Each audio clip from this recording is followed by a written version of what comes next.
Hello दोस्तों, आज का हमारा टॉपिक है मानव नेत्र, जिस पर एग्ज़ाम में हमें अक्सर प्रश्न देखने को मिलता है। तो आज हम सीखने वाले हैं कि यदि यह प्रश्न इस बार एग्ज़ाम में देखने को मिलता है तो हम इस प्रश्न का उत्तर किस प्रकार लिखेंगे ताकि एग्ज़ामिनर हमें पूरे नंबर दें। तो हम सबसे पहले मानव नेत्र की इंट्रो में लिखेंगे मानव नेत्र। हम इसका इंट्रो तैयार करेंगे। मानव नेत्र एक सुग्राही ज्ञानेंद्रियाँ हैं जो हमें रंग बिरंगे संसार को देखने के योग्य बनाती हैं। तो इंट्रो में क्या लिखना है कि मानव नेत्र ज्ञानेंद्रियाँ हैं और यह हमें रंग बिरंगे संसार को देखने के योग्य बनाती है। उसके बाद आएगा हमारा मानव नेत्र की संरचना। मानव नेत्र की कार्यप्रणाली एक ऑटो फोकस कैमरे की तरह होती है जो लगभग 2.5 सेंटीमीटर व्यास का गोलाकार अंग है। इंट्रो के बाद हमारा आता है नामांकित चित्र। तो इसके बाद हम बनाने वाले हैं मानव नेत्र का एक नामांकित चित्र। नामांकित चित्र में सबसे पहले मानव नेत्र का सबसे बाहरी भाग कॉर्निया, जो उभरा हुआ भाग दिख रहा है वो कॉर्निया। उसके बाद आता है हमारा जलीय द्रव्य। उसके बाद आइरिस या परितारिका, जो पर्देनुमा संरचना दिखाई दे रही है ये है आइरिस या परितारिका। उसके बाद हमारा आता है तारा या पुतली, दोनों परितारिकाओं के बीच पॉइंट तारा या पुतली। उसके बाद हमारा आता है मानव नेत्र लेंस, जो कि एक उत्तल लेंस होता है। उसके बाद आता है मानव नेत्र लेंस जिन पेशियों पर टिका होता है उन्हें हम कहते हैं पक्षमापी पेशियाँ। उसके बाद जो आपको 3 परतें दिखाई दे रही है, इन तीनों परतों में से जो सबसे बाहरी परत है उसे कहते हैं दृढ़ पटल। दूसरी परत जिसे कहते हैं रक्त पटल और आंतरिक परत तीसरी परत इसे कहते हैं दृष्टि पटल या रेटिना। मानव नेत्र लेंस और रेटिना के बीच भरा हुआ जो द्रव्य है उसे कहते हैं काचाभ द्रव्य।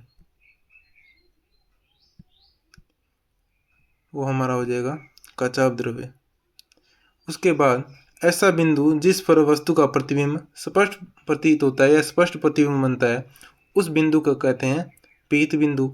उसके बाद जिस बिंदु के बाद संकेतों के रूप में जो हमारी सूचना है वो दृक् तंत्रिकाओं के द्वारा मस्तिष्क तक पहुंचती है उसे कहते हैं अंध बिंदु, और जिन तंत्रिकाओं के द्वारा पहुंचते हैं उन्हें कहते हैं दृक् तंत्रिका।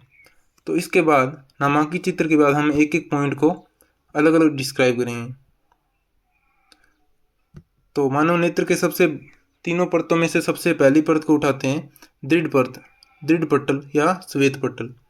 जो मानव नेत्र की यह सबसे भारी परत है, सबसे भारी परत और एक कठोर परत है दृढ़ पटल, जो हमारे मानव नेत्र की भारी आघातों से क्या करती है, रक्षा करती है। दूसरा कॉर्निया, दृढ़ पटल का जो सबसे बाहरी उभरा हुआ भाग होता है उसे कॉर्निया कहते हैं। आइरिस या परितारिका, थर्ड पॉइंट, कॉर्निया के पीछे लगा काले रंग का पर्दा जो पुतली का आकार नियंत्रित करता है उसे आइरिस या परितारिका कहते हैं। जिस प्रकार जब प्रकाश की तीव्रता अधिक हो जाती है तो हमारा आइरिस क्या होता है, सिकुड़ जाता है, और जैसे ही आइरिस सिकुड़ता है पुतली का आकार छोटा हो जाता है। इसके विपरीत जब प्रकाश की तीव्रता कम होती है तो हमारा आइरिस फैलता है, और जैसे ही आइरिस फैलेगा उसी प्रकार पुतली का आकार भी बड़ा हो जाएगा। 4 नंबर पॉइंट हमारा आता है तारा या पुतली। आइरिस के बीच छोटा छिद्र होता है जिसे तारा या पुतली कहते हैं। उसके बाद हमारा आता है नेत्र लेंस। यह एक उत्तल लेंस होता है जो पक्षमापी पेशियों पर टिका होता है। नेत्र लेंस द्वारा वस्तु का वास्तविक और उल्टा प्रतिबिंब रेटिना पर बनाया जाता है। 6 पॉइंट, रेटिना या दृष्टि पटल। नेत्र की आंतरिक परत जिस पर वस्तु का प्रतिबिंब बनता है उसे रेटिना या दृष्टि पटल कहते हैं।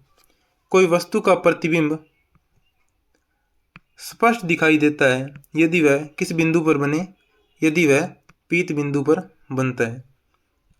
नेक्स्ट पॉइंट, रक्त पटल। 7th पॉइंट हमारा आता है रक्त पटल।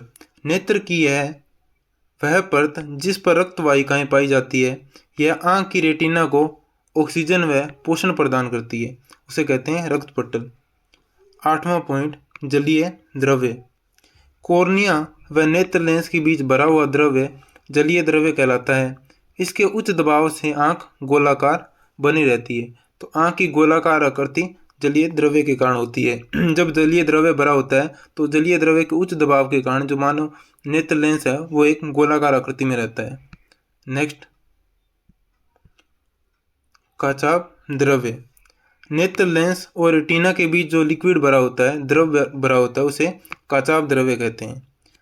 लास्ट पॉइंट, 10वां पॉइंट क्या लिखेंगे, वे तंत्रिकाएं जिनसे रेटिना पर बनने वाला वास्तविक तथा उल्टा प्रतिबिंब संकेतों के रूप में मस्तिष्क तक पहुंचता है, उन्हें दृक् तंत्रिकाएं कहते हैं। तो पूरा सबसे पहले इंट्रो बनाएंगे हम, उसके बाद उसके बाद हम नामांकित चित्र बनाएंगे, और उसके बाद एक एक पार्ट को अलग अलग डिस्क्राइब करेंगे।